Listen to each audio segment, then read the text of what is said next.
দেয়াল বানালেন, দেয়ালে রঙও করলেন, তারপরে একটা বড় করে পোস্টার টাঙিয়ে তাতে লিখে দিলেন দেয়ালে পোস্টার টাঙানো নিষেধ।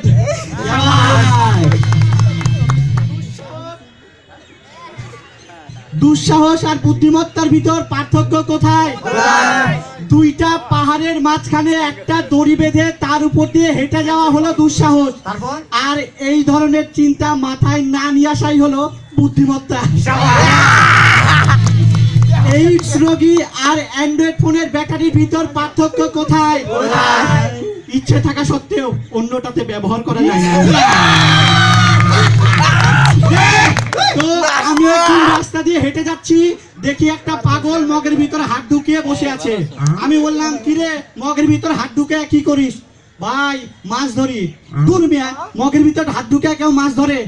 1 ঘন্টা পর আবার বাড়ি ফেরার সময় দেখি পাগলটা মগের ভিতরে হাত ঢুকে বসে আছে। আমি বললাম, কিরে মাছ পাইছিস?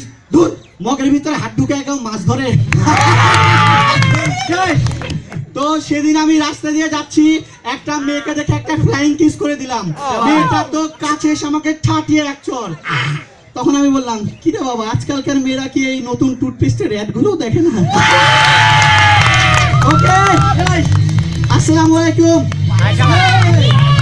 মানে আজকাল ছেলেরা শুকিয়ে গেছে আগে থেকে, দেখেন শুকিয়ে গেছে। মানে এর আগে আপনারা শো দেখেছেন, ও অনেক মোটা ছিল, ও যখন এখানে উঠতো মোটামুটি ওই পার থেকে বোঝা যেত কেউ একজন উঠছে আর কি এখানে। হ্যাঁ, মোটামুটি লোক তো। আমি এখান থেকে বুঝি নাই ও আসলে উঠছে কিনা। খুবই ভালো ছেলে, শুকিয়ে গেছে। পারলে কি ওকে দাওয়াত দিবেন না আপনারা? হ্যাঁ, এবং ওর খাওয়ার অনেক রেকর্ড আছে, মুখে রুচি কম, খায় বেশি। আর বাকির জন্য জোরে একটা হাত দেওয়া হবে। আমি ওর কাছ থেকে শিখছি খাওয়াটা।